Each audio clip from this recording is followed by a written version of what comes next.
What's going on, everybody? Welcome to another episode here, the Side Guys Football Forum. I'm one of your co-hosts, Norman the Side, joined as always by my good friend, my good buddy, the other half of the Side Guys, Tad the Side. And Tad, it's finally upon us. We're here in draft week. It is actually upon us now. I mean, it's like, yeah, you got teams probably figuring out their last minute changes to their big boards.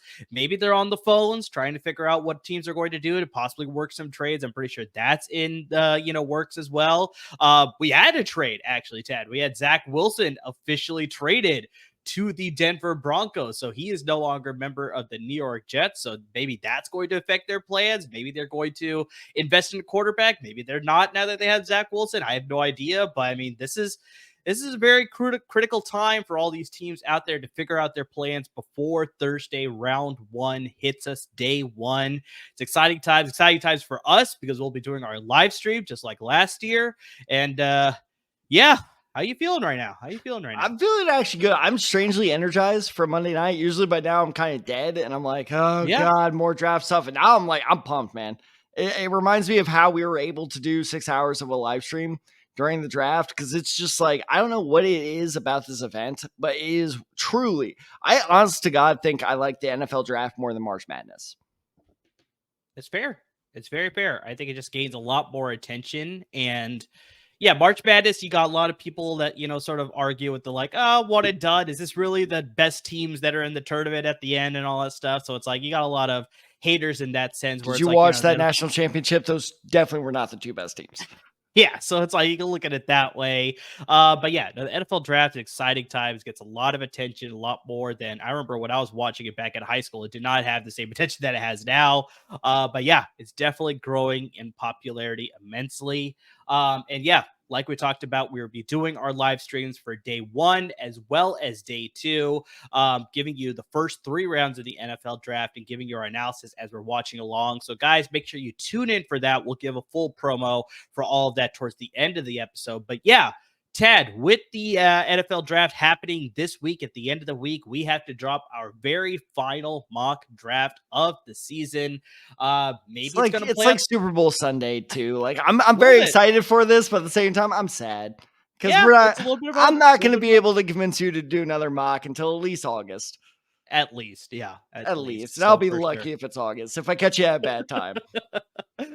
But yeah, so we're going to drop our final mock draft before the draft actually happens at the end of the week. And yeah, before we get into all of that fun, though, with our final episode before the live stream, definitely need to get a shout out to our great sponsors at Underdog Fantasy because, I mean, yeah, this is a great time to get into some betting action because you got the NBA playoffs going on. You got the NHL playoffs going on. You got MLB season in full swing. Now, we haven't seen NFL draft prop bets on Underdog yet, but maybe give it a couple of days and you'll see some there. Maybe they are not going to go in this direction, but I mean, regardless, you could bet on anything and everything else. Tad, I saw cricket up on Underdog Fantasy. So, I mean, if you're a cricket fan, if you're a fan of the IPL, you can bet on that stuff as well. MMA, lacrosse, I saw that as well. So, I mean, yeah, lacrosse. Yeah, you name it, you could almost bet on it on Underdog Fantasy. So I don't doubt that they may decide to do some NFL-related draft props as well on their platform. But yeah, stay tuned for that. We haven't seen it yet on their platform yet, but maybe it's coming a little bit closer once they're trying to figure out all the props there. But yeah, guys, get into the action because they give us a great promo code that we want to share with you. That promo code is DESAI, DESAI. With that promo code, you could double up on your initial deposit of $10 or more, up to $500. So if you were to put in the maximum $500 into their betting platform using our promo code, only on the first one, unfortunately, Underdog Fantasy will match that dollar for dollar, and you can bet with up to $1,000 on their betting platform using that promo code DESAI, DESAI, to double up on your deposit of $10 or more, up to $500. And I mean, it's really as simple as just picking anywhere between 2 and 5 different prop bet picks across all the sports that we mentioned, and probably a ton of them that we didn't mention yet. And just you pick whatever you feel comfortable with. The more picks you potentially make, the more potential money you can make as well. And yeah, it's a lot of fun. You can use the website, you can use the mobile device apps as well, both on Apple devices as well as Android. It's a really easy way to get into it. It's very user friendly. It's a ton of fun. Me and Tad use it on a very regular basis because it's so fun to use and easy to use as well compared to some other similar draft platforms. So get in the action, guys. That promo code, once again, is DESAI, DESAI, to double up on your deposit of $10 or more, up to $500, courtesy of our good friends at Adonai Mitchell. I am definitely putting all my money on the Maryland Whipsnakes winning the Premier Lacrosse League. There you go. Yeah. It's either them or the Boston Cannons. The Boston Cannons. That's a great name as for sure. But yeah, so get in the action. It's a ton of fun for sure. So, Tad, I mean, Carolina Chaos, also underdogs. Let's definitely get into the action here, Tad. This is, the big episode before we get to the live stream. Seeing how things shake out, because I mean, we did one after free agency, but we still had a little bit of, are there going to be some changes? That was before the Vikings draft, if I remember correctly. Vikings trade, I should say, excuse me, that affected the draft. That's what right before. It was days before. Yeah, exactly. So it's like, we didn't get a chance to sort of incorporate that. Obviously, you got all these top 30 visits to sort of incorporate. You got, changes in, we talked about the Zach Wilson trade. Maybe that affected some things. So yeah, this is the one right before the draft happening on Thursday that maybe this is as close to final as we can get. Really doubt it's actually going to shake up either of these ways, but you never know. It actually could. So without further ado. Oh, actually, wait, before you switch, should we place a bet on that? Winner, whoever has the most correct first round picks. None of this like, I have the right position bullshit. Whoever has the most like player to team correct. $5? Player to team correct. So even if, let's say, in a hypothetical situation, let's say, the Bears take Caleb Williams at 9. The fact that Caleb Williams goes to the Bears, that's still going to count as correct. That's still going to count as correct. Okay. All right. I'll take that bet. $5? 5 sounds good to me. All right, you're on. And if you can hear in the background, Cap's very excited as well. Betting action, he is into it. He loves betting just as much as me. That's why we get along. There you go. All right, Tad. So let's start with your mock draft first. Okay. For those of you watching on YouTube, you'll be able to see a early showing of our draft graphic that will be dropping on our social media handles. But yeah, in case you're just listening to us through your podcast, make sure you check out our social media handles. That's how you can sort of follow along with the draft ever. So we're going through it. We'll go through all the picks. We're not going to spend a ton of time on every pick. Some of them more obvious than others. But yeah, we'll dive into a handful of them that find a little bit more interesting than other picks here. So let's get into it here. So let's sort of pop this up here. Changes in, Yeah, so this is going to be different, Tad, because, I mean, people are going to be able to hear our voices on video, but they're not actually going to see us welcome to the podcast experience. So exactly. It's a full podcast experience for the YouTube audience as well. But just, if you're part of the YouTube audience, you can actually see the graphics that we have here. So, we're starting with Tad's mock draft. So we got 1 through 32. But, Tad, why don't you walk me through the first 8 picks, and then we can sort of go from there. All right. So we'll for our YouTube viewers, we're going to be going column by column. And for our listeners who are like, I don't know what the hell that means, you asshole. I will tell you. So we're basically going picks 1 through 8, and then we're doing the next 8 picks after that. So, and I promise I'm not going to do the thing. I swear to God. I actually want to see if we can nail it. It's our last chance to nail it today. Or I guess this year. You ready? We're going to do it. No. On 1. On 1. Ready? 3, 2, 1. Caleb Williams. Damn it! I wasn't even trying that time. Damn it. I know. Ah, man. All right. Yes. Caleb Williams goes number 1 overall. Shocker. Jayden Daniels. Yeah, I know you're kind of pissed off at them for the dumbest of reasons, but you still go to the Washington Commanders at number 2. The New England Patriots. Interesting reports coming out, especially today, that they may try to trade out number 3, but ultimately, I think they say they take Drake Maye at number 3. We have the Arizona Cardinals taking Marvin Harrison Jr. at number 4. Absolute steal for them. Chargers is the first real tough pick for me, but ultimately I think they go with Malik Nabers, the wide receiver out of LSU, at number 5. And I should queued up the draft sound. I'll cue that up for your draft. We have our first trade of my mock draft. I think the Minnesota Vikings move up to number 6 with the New York Giants and select J.J. McCarthy. At number 7, the Tennessee Titans, absolutely thrilled, and I'm absolutely pissed, select Joe Alt. And at number 8, the Atlanta Falcons take Dallas Turner, the pick that we all know is coming. So honestly, I don't have much to sort of discuss here as far as your first 8. I think the only more interesting picks I probably lay out is just like, yeah, you think the Chargers will prioritize receiver over offensive line, because that's also very much like a sort of unquestioned pick that the Chargers may lean in the direction of going with Joe Alt at number 5, and then they may address the receiver position possibly in rounds 2 or 3.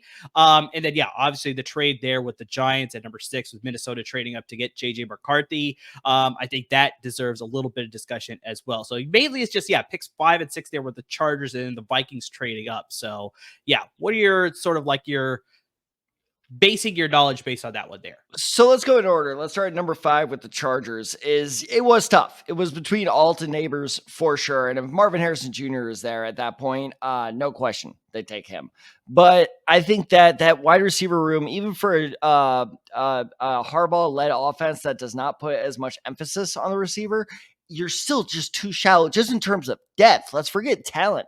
Just in terms of depth, you are so shallow there. You need to add a receiver there. And yes, I understand that this is a very deep receiver class, but it's so volatile. We don't know what that second half of the first round is going to look like in terms of corner or in terms of receiver. Notice how we repeated the same question in both episodes when breaking down both classes. How many of these guys are going to go in the first round? Because it could be as high as 7 for both in the same draft. It's like that would be surprising, but also wouldn't like totally blow me away if we had 7 corners and 7 receivers go in the first round. So that is a mighty big risk to take when it is a very, very big need. So I could definitely see them going tackle, especially with Joe Alt there. I think that with a top heavier receiving class, is that the right way to say it? Sure, I think that sounds all Let me rephrase. A more talented top of the class. That's with receivers. Yeah, yes. There we are.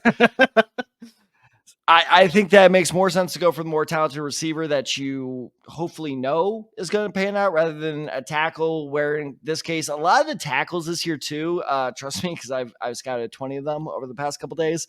That's not exaggeration either. 20 I've scouted, which reminds me, don't forget to let me forget to throw that in the master doc later.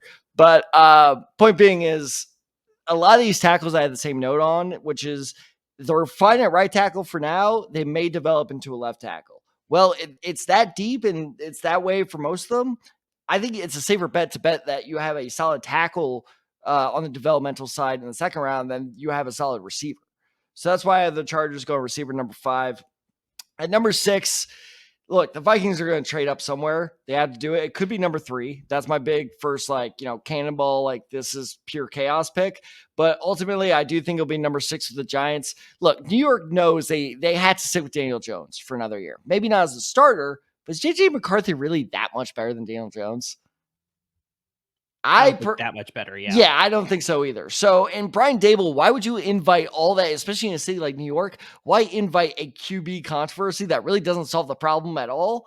Rather, you can trade out because he knows he's got to practically rebuild this offense from scratch anyway. So build up some capital, trade back, but not trade back too far, and let the Vikings take their guy.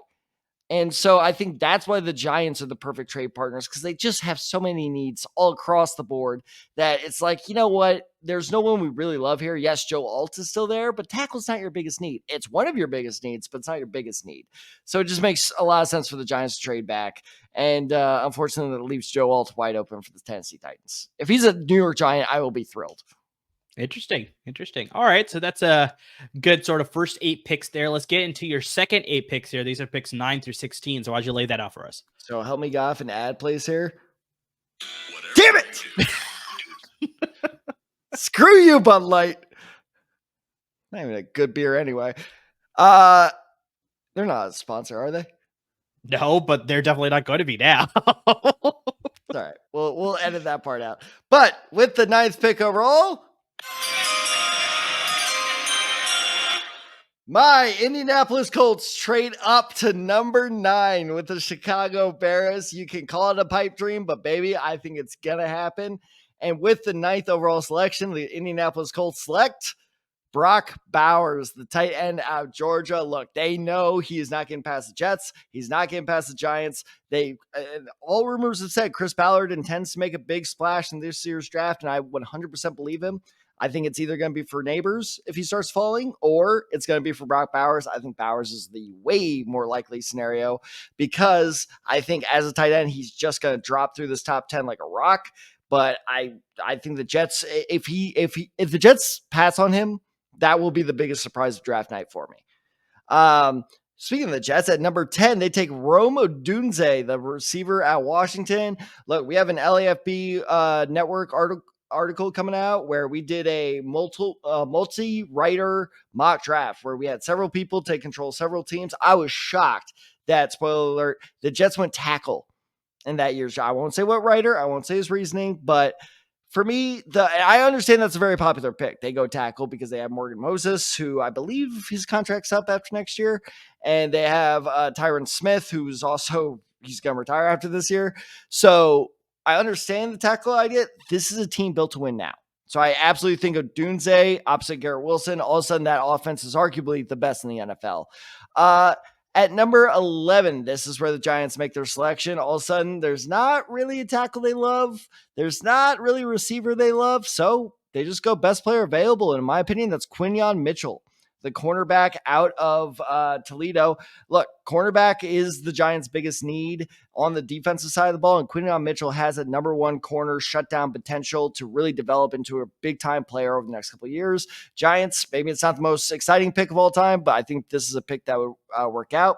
The Denver Broncos, this is funny. So I actually made this mock. We're recording on Monday night. I completed this mock on a Sunday night, and I found out Monday afternoon that they had traded for Zach Wilson. So this actually makes the justification a lot easier because I almost gave them a quarterback here.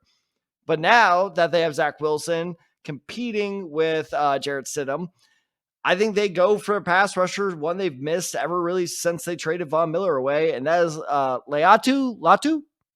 Yep, got that one right. Nailed it. Love it. Look, I mean, I've seen some people argue that he's a lock for the top 10. That's how good this guy is. Yeah. I think he's going to be the shocker for a lot of people. Like, wait, that guy's going in the top 15. Do not be shocked if Latu goes in the top 15. Sure. So they get a good pass rush for a very, very weak defense. At number 13, the Las Vegas Raiders take Talise Fuaga. These names are just giving me a hell of a time.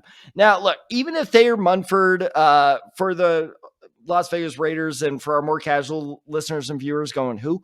That is currently the slated starter at right tackle for the Raiders. Even if they like him, Fuaga is a pretty good fit at guard. In fact, in my scouting notes, I think he's a better long-term fit at guard. And that is yet another weakness for the Raiders. They just can't quite pull the trigger on a quarterback at this point. It feels a little too early. So I think they'll go offensive line. At number 14, the Saints take Jared Verse. Absolute steal for them.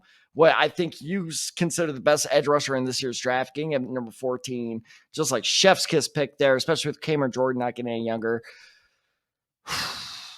This one has me worried. At number 15, the Chicago Bears take Troy Fautanu. Yeah. I had Fautanu, yeah. Whatever. Troy out of Washington. That guy. So, look, I mean, it's not a great spot for the Bears. No one really fits it well. But the reason why I am mocking Troy there is because he has his versatility. I think he will make a very good guard. And if you really want to play him a tackle, I think he'll make a solid tackle. And I use those two different words. I think he'll make a better guard, but he also could work at a tackle. So that versatility allows them some flexibility along an offensive line that, while good, could use some a little bit of competition there. So I think especially the one name I'm really looking out for with this pick is Tevin Jenkins. Get your shit together. Otherwise, you're losing your job to this kid. And then finally, at number 16, I have the Seattle Seahawks, who are absolutely thrilled to get what some consider the number 1 corner, especially after some of the cuts they had to make this offseason with Quandre Diggs. They get Terrion Arnold as his replacement. Yeah, it's not bad. I think the only one that's just very interesting is just you really think the Colts are going to trade up into the I top 10. do. Like I you're very much leaning on that I one. completely believe these. I think it depends how the top 10 shakes out. Okay. But yes, no, from all the reports I've been reading it's because look, I've never read reports like this with Chris. This has been my frustration with Chris Ballard, where he's not aggressive. He's not aggressive in free agency. So I wasn't shocked that all we did in free agency was re-sign our own guys. Like that, the Colts Reddit was lighting up with that. Like, we're not doing anything but bringing back the same roster. Well, first off, I'm perfectly okay with that because this was a pretty solid team. And second off, why every year do they expect him to do so? He never does anything. But from about 2 weeks ago, these reports are leaking out that Ballard's gearing up for something. So I really do think the Colts are going to trade up. And if they don't, 15 is still a pretty good spot. There are going to be a lot of good players there. Okay, interesting. And you like Latu to go ahead of Jared first because I feel very much, and we'll get to I this in think my so. mock draft for sure. But a lot of people are still scared about just the whole medical history about him possibly being a retiree after playing at Washington. But I mean, he did have the good production for 2 straight years at UCLA. But just like that is not as much of a concern with Jared Verse. You just worry about just can he just sort of translate to the NFL with his skill level that would be a transfer from the University of Albany to Florida State. So just like that's the only concern there. So it's just like you still like Latu to go ahead and Jared Verse here.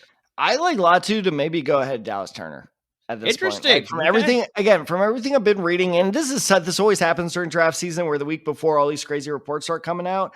And I'll tell you what is one of my favorite analysts to follow on Twitter is and as a longtime NFL Network watcher, you'll know this guy right off the bat is Brian Baldinger. Yeah. He does some great tape breakdown on Twitter. And in fact, he actually came out with his final big board just 2 days ago. Latu was his number 3 player.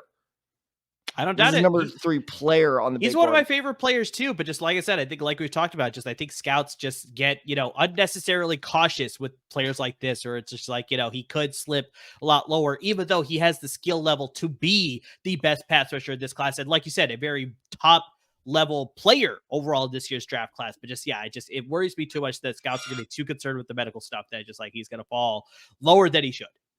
I agree, but I think that the fact that he's being so hyped up in the couple days leading up to the draft shows that he is clearly, especially at private workouts, he's clearly been doing really well. I actually wonder though, and because this is the type of craziness you have to factor in when the draft gets closer, is this a move by New York or by the New York Giants or by some other team that knows a team wants Latu? Hey, come up and trade for him. Otherwise, he may be gone by the time you're up. Could be the case. All right, so that's 1 through 16. We got through the first half of the draft here, Tad. So let's get into the second half of the first round. Let's go with 17 through 24. Why don't you lay out your picks there? So I kind of gave it away a little bit while I was trying to scroll the video back. But at number 17,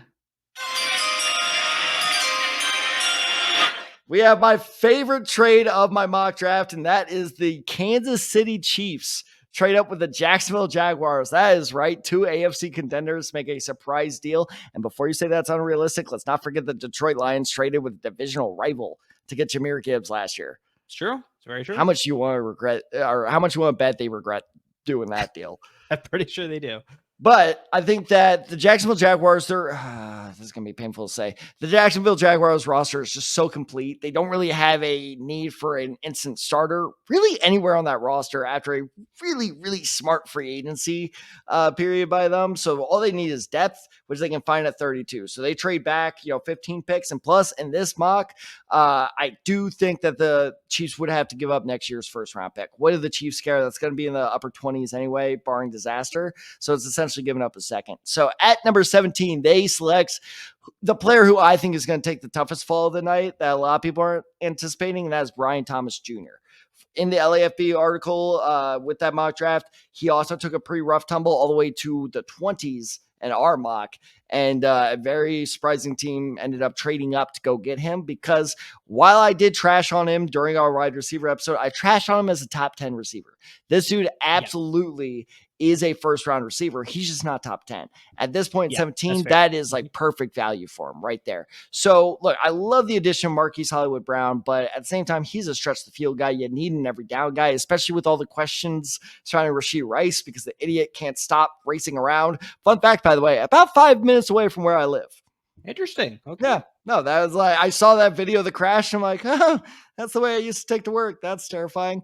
So if Rashee Rice gets suspended for the first 4 or 8 games, whatever punishment ends up being handed down, because he will get suspended. Yes. You need someone to step in, and Brian Thomas Jr. is ready to do that. He plays a lot like Rashee Rice. He's not of a similar build, but he is kind of that across the middle, kind of physical, shifty receiver. So I think that the Chiefs see a long-term option there. Him with Rashee Rice, if he can get his shit together, pretty good combo. The Bengals are cursing out the Chiefs because they were hoping Brian Thomas Jr. was going to follow them. Hence why the Chiefs trade up in front of the Bengals. Yeah. I think this is T. Higgins last year in Cincy. It could be. It very well could be. It really seems like Higgins is admitted he's probably going to play for him this year, but I truly don't see that relationship being mended. So they kind of, take his eventual successor, and also Tyler Boyd's immediate successor. Let's not forget he's out of Cincy as well. Adonai Mitchell. This one was interesting. I think the Rams, I'm switching off my Newton take. I think they take Byron Murphy. That's a good pick. I like Newton more. Byron Murphy's good. Don't get me wrong, but the more I read, Byron Murphy's shooting up a lot of people's boards. So I think that he'll be the pick there. Another guy that's taking a tumble that I don't get, but some team's going to get an absolute steal. And this team would be the Pittsburgh Steelers at number 20. Get Olu Fashanu. They can't keep getting away with this, man. That'd be pretty insane if they could sort of land that. If that happens to fall out, if the draft falls out that way, they're just like, they're getting an absolute home run pick there at 20. That would be the most Steelers pick of all time. Of like, how can they keep doing this? At 21, I have the Miami Dolphins taking Graham Barton. I think I'm in the minority here, but I see Graham Barton as a center long term. Okay. So, but he could play center, guard, tackle. I'm confident he's going to work at any of those positions. The Dolphins need all those positions, so that's a good pick for them. And then at 22, I have the Philadelphia Eagles taking Ben Jackson Powers out of Oregon. The Doctor Who sorcerer. Yeah. Jackson Powers Johnson before anyone's like, this idiot. I know it's an inside joke. Go back a couple episodes and watch. But yeah, Jackson Powers Johnson goes to the Eagles. He is Jason Kelsey's successor. At 23, the Lions. The Giants take with their second pick they got from the Vikings. They're basically like, look, we need anything on offense. Who do we take? And I think that they know if they take Quinyon Mitchell 11, they need to make the fans kind of happy with whoever they take at 23. And that's Xavier Worthy. Hey, we got this really fast guy. You remember him when he lit up the combine? Giants fans are at least kind of happy, so they go with that. The Cowboys are absolutely thrilled with this take at 24 with J.C. Latham, the tackle out of Alabama. They are hoping to God this happens because he is easily the best tackle on the board at this point. Yeah, not much to really discuss with these next 8 picks. You already went through the Chiefs one. That makes a ton of sense. I feel like they may make that trade up if they do decide to trade up. They want to get one of the quarters that is now falling. So it's like, maybe a Cooper DeJean, maybe a Kool Aid McKinstry, possibly something like that. I can see that happening more than a receiver. But I mean, yeah, for them to get a receiver to pair up with, however long Rashee Rice is suspended, that makes a ton of sense. They could use some more additional help outside Travis Kelce. So I can see that happening. If he's falling there, that could be very much a trade up. I could see that happening. Xavier Worthy to the Giants. That one is interesting to me too. That's a knee-jerk pick. I'm telling you, it's a knee-jerk pick of like, we just got to make our fan base happy and like just get the flashiest guy. Because I agree, that's too early. I feel like this pick here by the Giants, I feel like this would be my most hated pick of the first round. I mean, well, obviously I have to wait and see what your final 8 picks are, but as of right now, this would be like after it's all said and done, when we're looking back at it, like who made the best pick of the first round, who made the worst pick of the first round, this would be my worst pick because they drafted Jalen Hyatt last year, who was an absolute burner for them as well. But just the problem was they can't get the ball down the field because they're not giving Daniel Jones time to throw the ball. So it's like you got your now potential future quarterback. Actually, no, they don't have the future quarterback. I was thinking, never mind. I got Minnesota there with J.J. McCarthy. So they don't have a future quarterback. Whoever their future quarterback is, whether that's Daniel Jones, whether it's somebody else, we just don't know. But just like that's part of the issue that I see where it's like, yeah, if they take Xavier Worthy, that's great that you got a speedster there, but it's like you're still not solving the main issue that your offense had, is that giving your quarterback time and giving him, enough protection to make these throws down the field. And so it's just like, I could see it potentially being, they have a lot of holes at their receiver room. So, I mean, it makes a lot of sense, but just like, yeah, for speedster and Xavier Worthy, that's a little bit more surprising. So yeah, I understand that. Yeah, it'd be a knee-jerk pick, but just, yeah, once it's all said and done, if this were actually to be the case, I'd be like, yeah, this is the worst pick of the first round. And yeah, the Cowboys actually getting J.C. Latham, that's just a home run pick. Very similar to Olu Fashanu landing to the Steelers there. It's a very much match made in heaven. That'd be a perfect pick for sure. All right, Tyler, let's close this out with your final 8 picks here, 25 to 32. So what do you got for us? All right, at number 25, the Green Bay Packers were surprisingly hard to pick for, but ultimately I think they're going to land on whoever the best corner is that falls to them. And at this point, I have it being Kool-Aid McKinstry, the cornerback out of Alabama. Look, Jair Alexander is a little bit of a head case. Jor-El, yeah. My son, you need to replace me. Kind of, that's what it seemed like. Yeah. Imagine that Carolina Panthers. I'm never gonna get over that Carolina Panthers thing. That was so weird. And for those of you who don't know, he basically named himself team captain and walked out in the center of the field, and like the coach was like, "What the hell is he doing out there?" Yeah. And after the game, he was like, "Well, I thought they knew I was from Carolina." Like, what? What is wrong with you? And on top of that, his contract's about to get very expensive. So I think he's a cut candidate next offseason. So it's time to find his successor. And plus, they don't have a whole lot of depth at the position anyway. At 26, this is actually one of my favorite picks of this first round. The Tampa Bay Buccaneers go with Chop Robinson to replace Shaq Barrett, who is now in Miami. He is a great situational pass rusher who can develop very well in a situation that really values pass rushers. 27, we said in our last episode, if Cooper DeJean is there for the Cardinals, you go and get Cooper DeJean. Not only do you get a corner, you get return man. And at number 28, that's right, we're back, baby. You thought the Raiders were done. Get out of here. The Raiders aren't done. They're trading back into the first round to select Bo Nix to compete with Gardner Minshew. Now, I was really struggling with who trades back up between the Raiders and the Broncos. I actually changed my pick. Is the Denver Broncos trade up, as you can tell. I was about to say, I was like, what happened here? Did I make well, a no, mistake? because I was bouncing back. No, all right, I'll tell you exactly what was happening here. It was because I was bouncing back and forth. Originally, I had the Raiders trading back up into this pick. However, then I decided, what backup do I trust more, Gardner Minshew or Jarrett Stidham? Look, as a Colts fan, when Minshew stepped in, I'm like, well, there goes our season. That man was one, not even bad pass. That was a solid pass that the running back just dropped to taking the Colts to the playoffs. So I think that, and I kind of made fun of you the last episode, so this is my, pay my repentance, is you're right. I think that Gardner Minshew is actually trustworthy to at least be a bridge to next year until they can really figure their shit out in Las Vegas. I think the Broncos do give up what little draft capital they have to go get Bo Nix. And this is what reminded me was the Broncos, because I saw the Zach Wilson trade. I was like, shit. Now, even with that, I don't think Jarrett Stidham's that good. So actually I think if I'm Stidham, I'm like, shit, I might get cut. So the Denver Broncos, trade back into the first round to get Bo Nix, an absolute rocket arm quarterback with mobility, fits perfectly in Sean Payton's system at 28. At 29, I've seen some rumors he may fall out, but I think he'll stay here. Is the Detroit Lions take Trezon Newton. Both their tackles are in contract years on the defensive side, and they have very little depth behind them anyway. So this is a good pick for, future reloading. At number 30, the Baltimore Ravens take Tyler Guyton, a former TCU player, by the way. Go Frogs. I like him. He needs some development. So, but what better team to develop a player than the Baltimore Ravens? At number 31, your 49ers take Jordan Montgomery, maybe my favorite tackle. I don't know if it's necessary to call him a sleeper. So quick correction, it's actually Jordan Morgan, but you sent me Jordan Montgomery, so that's what I wrote. So Jordan Morgan, correction that we have to make, yes. Okay, but it's Jordan Morgan. Jordan Morgan. What is with me and names? I don't know. I really don't know either.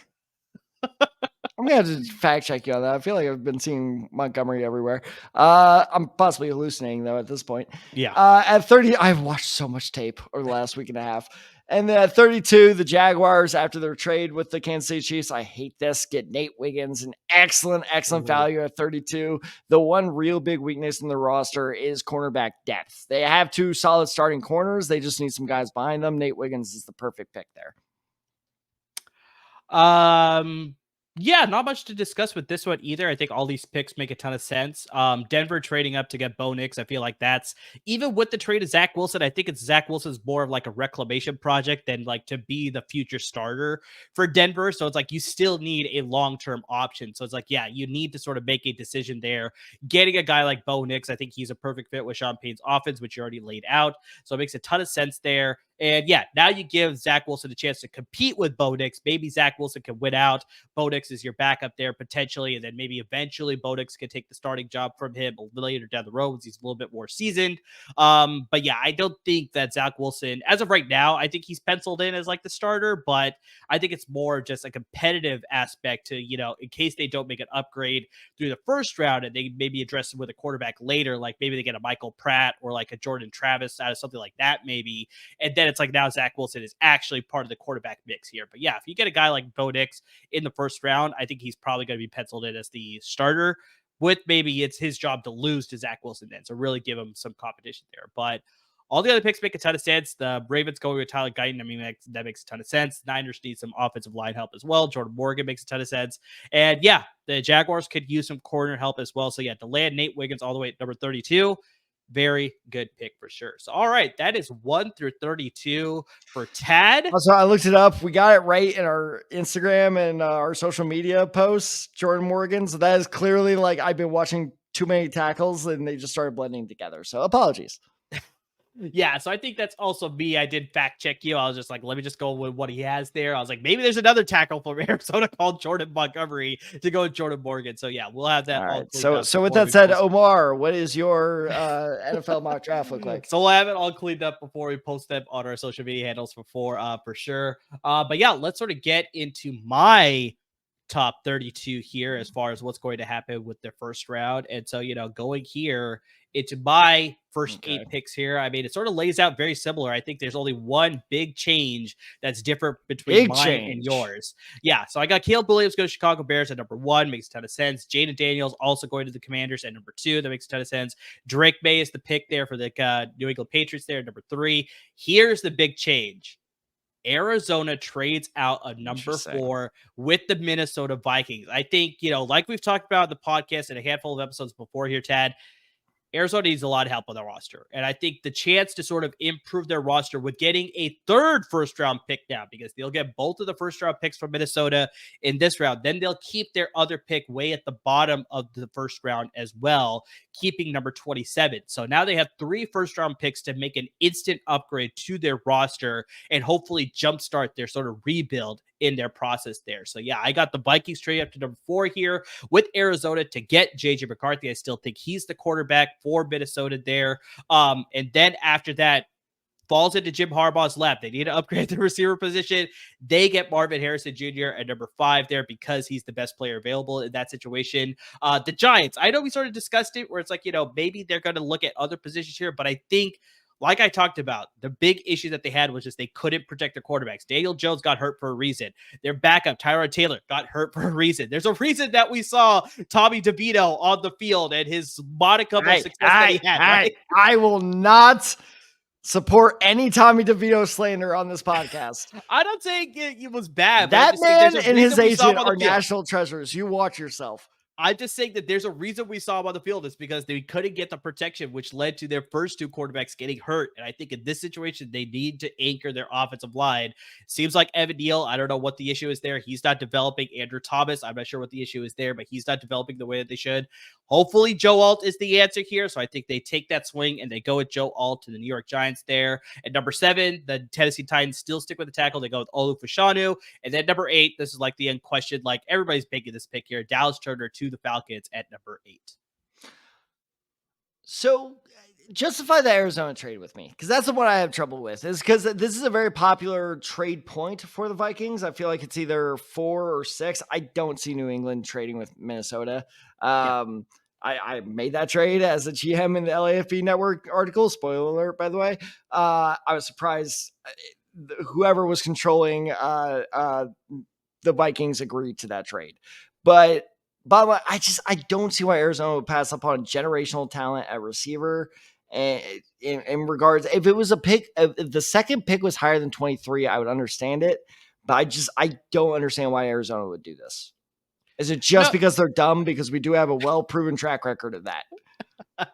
I think it's more of just, like I said, they need more draft capital to stock up their roster. So it's like they'll trade back, they'll get Minnesota's 11, they'll get Minnesota's 23, and then, like I said, they'll keep 27. So at 11, there's still a good chance that either Malik Nabers or Ruben Dunze will still be there. So it's like, yes, Not the same talent level as Marvin Harrison Jr., but I still think very elite wide receiver one type of talent that will give an upgrade to their offense. So I think they're willing to make that small sacrifice in order to get an extra first round pick so they can upgrade the rest of their roster, both on defense as well as the rest of their offense as well. So I think it's more of like Arizona calling Minnesota, being like, hey, we're willing to trade down, Oh, but you you think got to give. Arizona's the initiator of I this? think they're the initiator. I don't think it's going to be so Interesting. much Minnesota. I think Minnesota, like you said, they'll be more interested in trading up towards the bottom of that first half. Like you said, like with New York, possibly with Tennessee, depending on how those first 6 picks play out.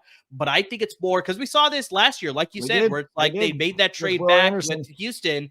Then they traded back up and they got Paris Johnson there at number 6. So it's like I could see something maybe similar happening here. But I think in this case, they trade back, they accumulate the extra pick there in the first round, and they shore up their roster that way. So this is more my reasoning as to why Arizona would make this trade, because they'll be the reasoning as far as like, I'm going to trade back with you guys, but I want those extra picks from you to have both those first round picks to keep and then keep mine, sort of thing. So that's what I see happening here. I may be putting you on the spot. Does Arizona get New York's first? Does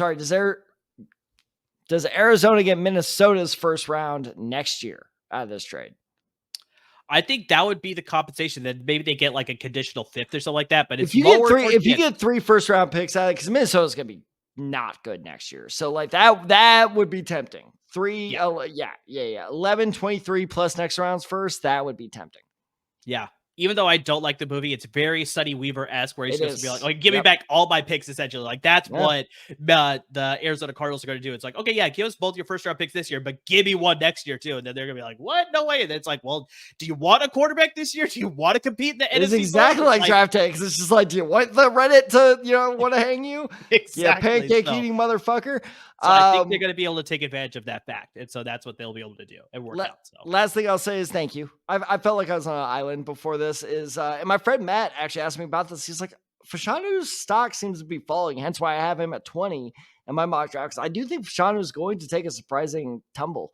I can see it happening. And he asked why, and I think it's because he doesn't have that versatility most of these linemen do. I think a lot of people are falling in love with this athleticism. Fashanu is a brick wall.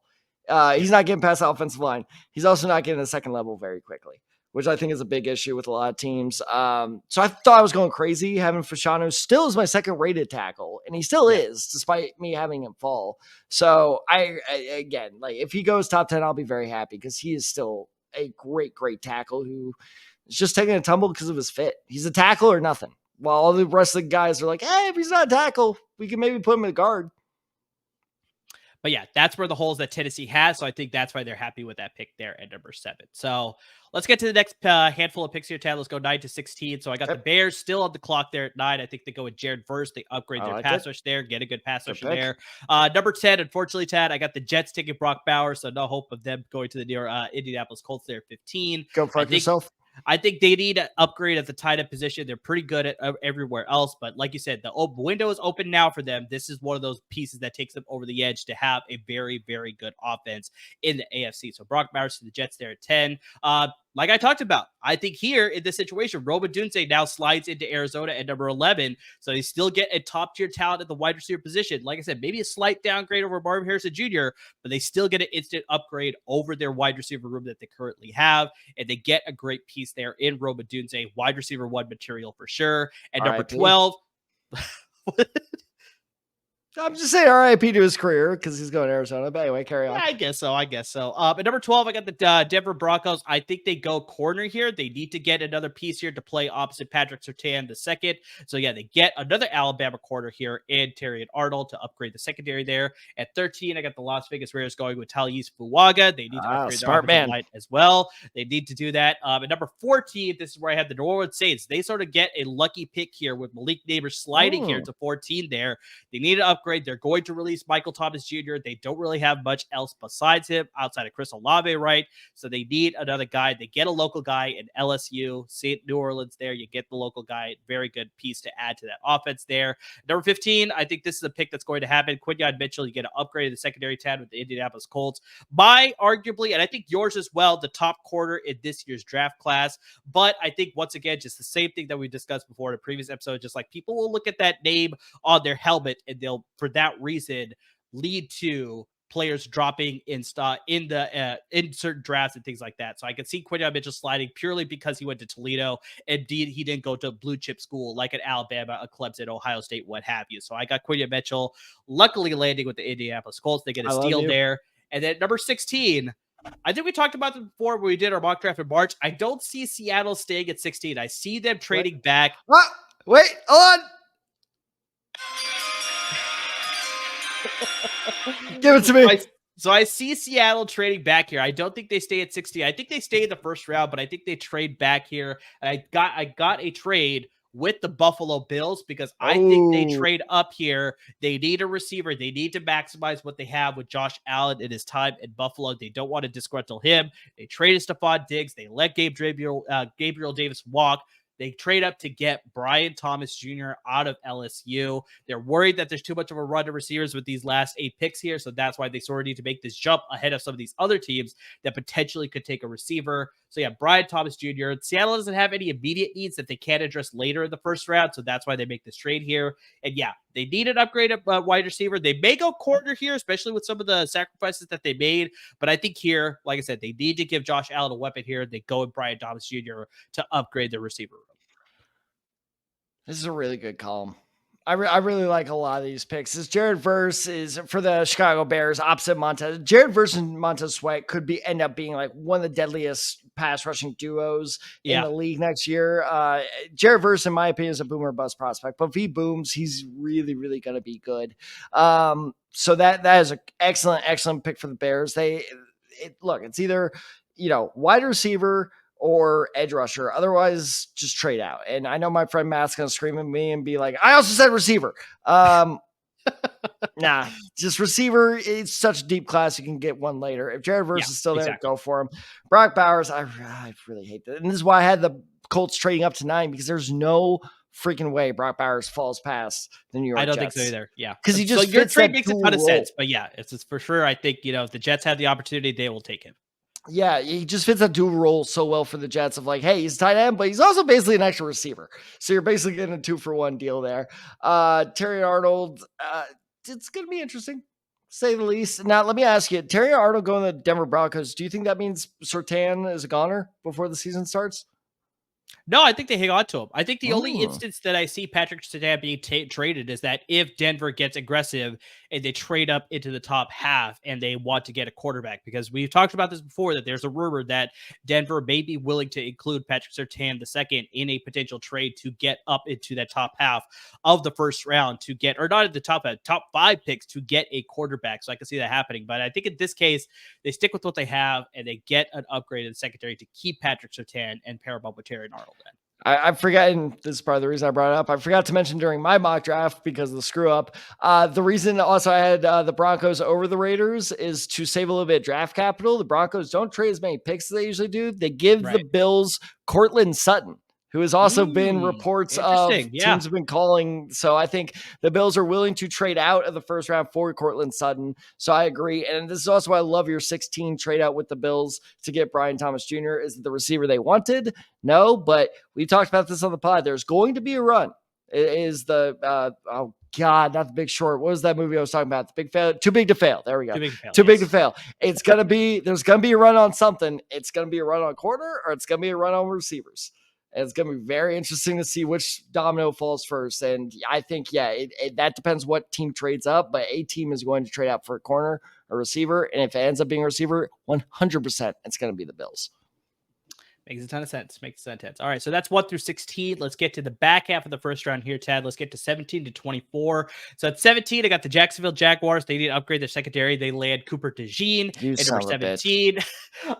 At number 18, a lot of people are pegging this one, and I think it makes a ton of sense too, especially with them losing some pieces on their defensive line in free agency. I think they go Byron Murphy II, the tackle out of Texas, to upgrade that defensive line for them to pair up with Trey Hendrickson, get some good pressure both interior as well as on the exterior. That is Cincinnati Bengals, by the way, at 18. Yes, Cincinnati Bengals at 18. 19, I talked about this before, but Latu going to the hometown team, the Los Angeles Rams, I feel like this is just a match made in heaven. They need an upgrade at the pass rush. They get the local kid. Like I said, arguably he is my not arguably, he is my best pass rusher in this year's draft class. But just once again, I think just that medical thing is just going to scare too many people away. I think, Sean McVay, they're going to do their homework. They're going to understand that this guy, he's a local guy. So I'm pretty sure they've been talking to a lot of coaches there. They've seen this guy play, obviously, sent to probably a lot of scouts to go watch it. But I think they're not going to be scared away because he's had 2 years of solid production. So I think they get a very excellent pick there at number 19. I know you had the Steelers getting Fashanu at 20, but I think they still get a home run pick here.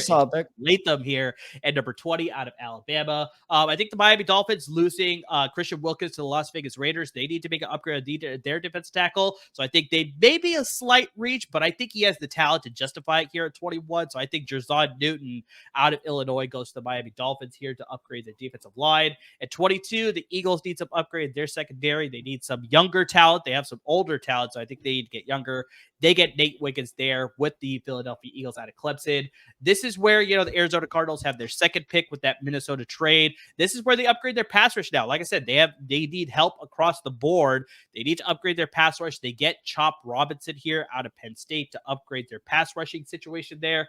Excellent pick. You already got Robadunze in the first pick. You upgrade your offense. Now you're upgrading your defense here with Chop Robinson as a good pass rusher there that you can develop as well as be a starter in your rookie year. Then the last pick here, I got the Cowboys. They go with the offensive lineman here. Maybe not the offensive lineman that they probably would have preferred, but like you said, with the versatility that Troy Fautanu this is a very, very good pick for the Cowboys. Yeah, with the versatility that Troy Fautanu presents, they can use him wherever they want on that offensive line.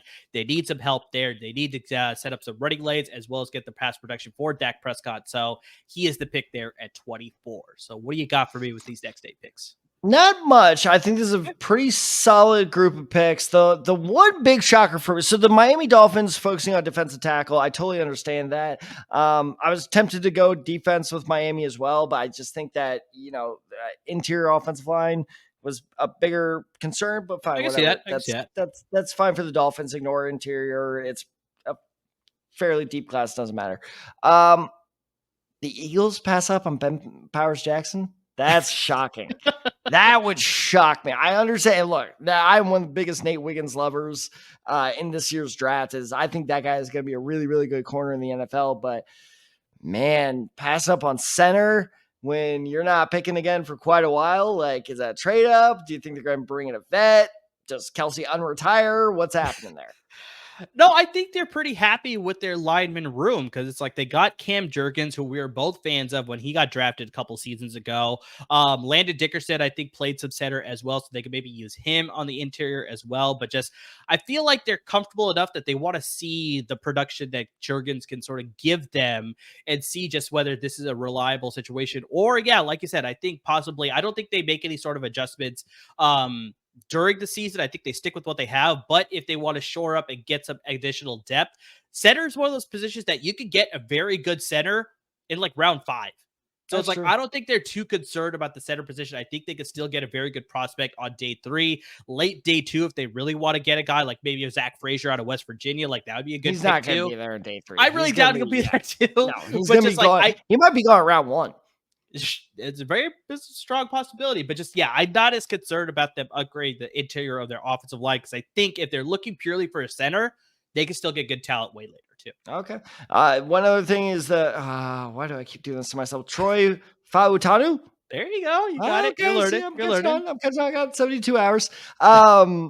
That's an excellent, because it also follows a pattern that the Cowboys have been doing as well. You look at Tyler Smith, who's currently listed to kick out to tackle for the Cowboys. I understand it because that's originally where they drafted him to be, but he's just been such a good guard for them the past couple of years. Find anything you can to kick him back to guard so you can put someone else in tackle. He's currently a tackle at pure necessity. So honestly, let it be like a weird kind of combo of like, hey, loser still gets to start. It's just where loser gets to start between Fautanu and Tyler Smith, where it's like, hey, this guy's really good at tackle. Tyler Smith, great. Then Fautanu, you go to guard. Fautanu, you're better at tackle. Tyler Smith, you go back to guard. So it's one of those, like, it's kind of like a, when you're like shuffling the deck by spreading all around the table. Like, it's kind of like that. So that's a perfect pick for the Cowboys, as much as I hate to say that.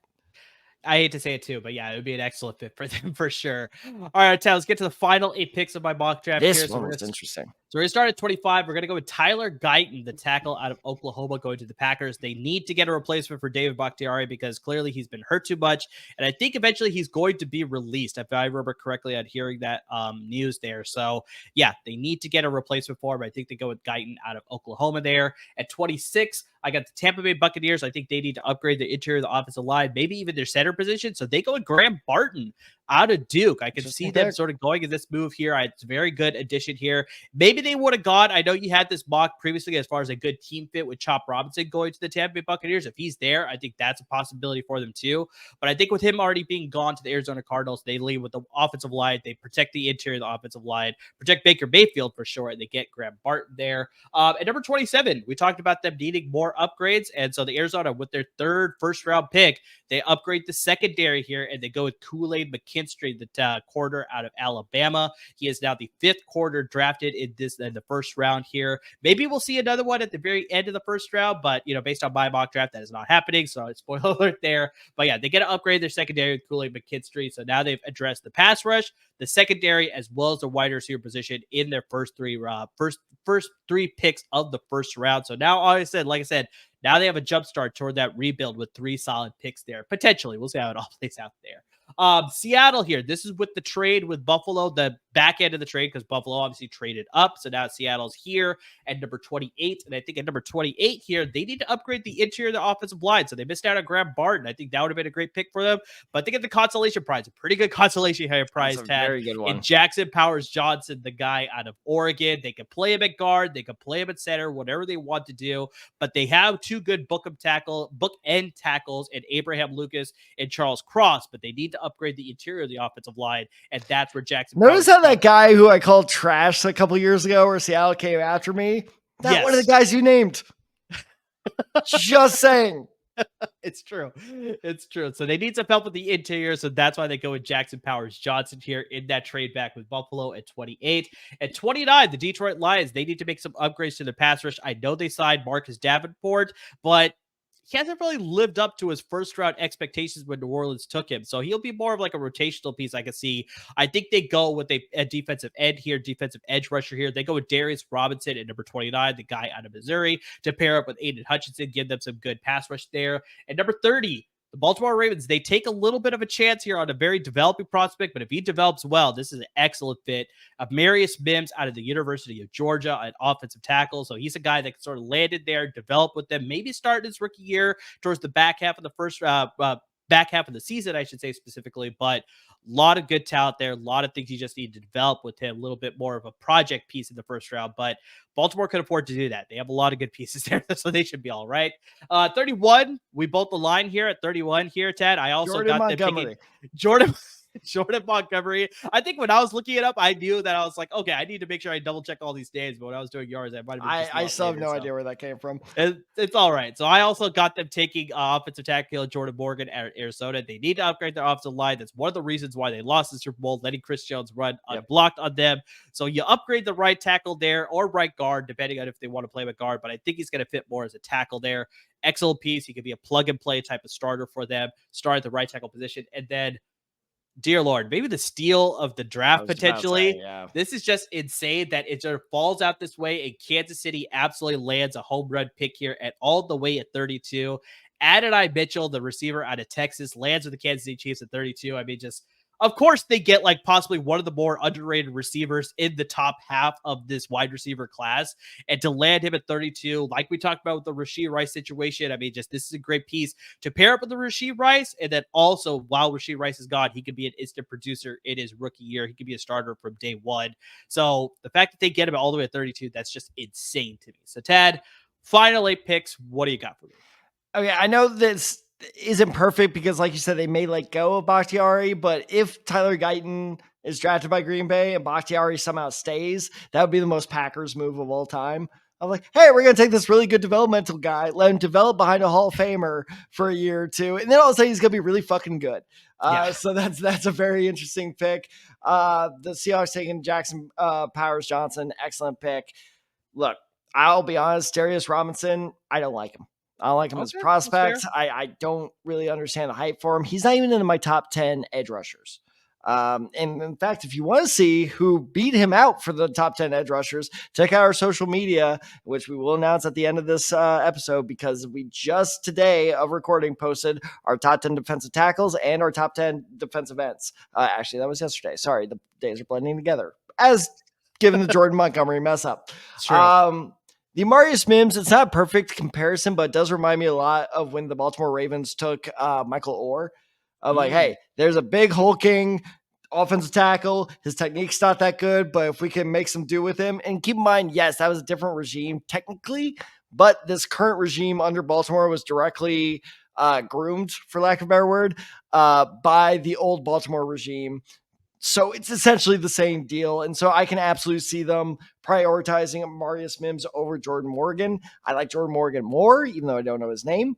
But I could totally see the Ravens be like, no, we want the big hulking guy that we can kind of coach up. So yeah, and AD Mitchell, that would be an instant A+, which is like, God damn it. Yeah, I really hated sliding that one, but it's like, how could they not take that pick there for sure? That was me with the Steelers with Olu Fashanu. It's like, I just looked at the way my board played out. I was like, Fashanu's still there.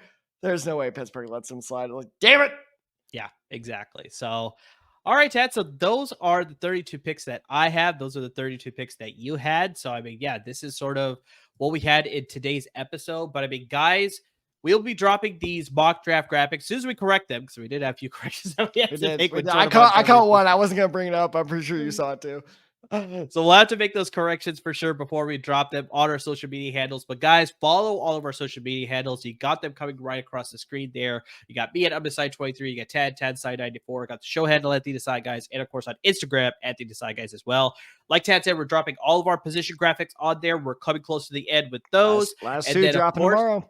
Exactly. And then, of course, like I said, we're going to be dropping our mock draft graphic as well. So you can see both mine and Tad's there in case you weren't able to watch us on YouTube. And, you know, you want to follow along as you're listening. You can follow along by subscribing to our YouTube channel, by subscribing to our social media handles. So you're always up to date with that stuff. Subscriber list to your podcast, always up to date with that. Make sure you subscribe to our YouTube channel, because we'll be doing our draft live stream on our YouTube channel, as well as a few of the LAFB network YouTube channels. So I mean, we'll be providing all of that on our social media handles. So you'll be up to date with all the stuff that we'll be streaming from. So you can watch us on any platform that you want. Join the fun. It's going to be a ton of fun. We're going to be giving our pick analysis as it's sort of happening live. We'll have guests on from LAFB Network that will provide some running commentary as well, providing a lot of fun as well. So, I mean, it should be a ton of fun. So check us out for a little bit, even if you don't want to stay on for the full 3 to 4 hours or however long both day one and then as well as day two goes. But yeah, guys, make sure you're supporting our parent network at LAFB Network. They're giving you a lot of great content when it comes to the Rams and the Chargers at the professional level, and the Bruins and the Trojans at the college level. And like Tad had mentioned a couple of times in the episode, we did a LAFB mock draft with a bunch of writers from the website. So yeah, make sure you tune into the website so you can see our mock draft and which writers had which teams and sort of all the trades that happened and just lots of the craziness potentially that could happen with the first round. So go check out the website with that content and all the draft content related to both the LA teams as well as the college teams. But guys, to everybody who's already supporting us with, watching the videos, subscribing to our podcast, following us on social media, interacting with us. I mean, just anything and everything that you're doing to support the podcast. We can't thank you enough. And like Amir said, my favorite part of the NFL draft live stream, other than being able to just react to all the picks just like you guys all are and share that experience with you, is in fact sharing the experience with you. Let us know your thoughts. Let us know your opinions. We would love to discuss it. I'm not going to invite you on the show, but it's the next best thing where if you comment, we have the ability to pull up your comment and put it on the show. We did it several times last year. Some friends I was not thinking we're watching. And you know what? I'm sure several of my students will be watching. And so look, if you want to interact with us, we would love to do the same. That's what makes these live streams so fun. It's the fact why it's a live stream and not just a reaction video. So be sure to tune in. I will not lie to you guys. Your best chance of getting on the show is if you comment in the YouTube chat of the main LAFB network channel. That's where we're going to be checking the most. But we have several Facebook feeds coming up. We have several Twitter, Instagram feeds. I will be checking them all. It's just a lot of feeds to check at once. I'm going to be, maining on the YouTube one. So that's probably your best bet. But please interact with us. If you have any questions, hey, who's the next best guy available? What do the Ravens do now? We are there for you. And plus we need the time to fill. there's a lot of commercial time during draft a lot stuff. of things that happen. Yes, there's a lot of stuff. So help us out, and we'd love to interact with you guys. So I'm looking forward to it. Like I said before, we are less than 72 hours away from this, so it's gonna be a very fun Thursday. It's gonna be an even more fun Friday. I cannot wait to share it with y'all, and I'm looking forward to seeing y'all. So as always, everyone, thank you so much for watching. Thank you so much for listening, and please stay safe, everyone.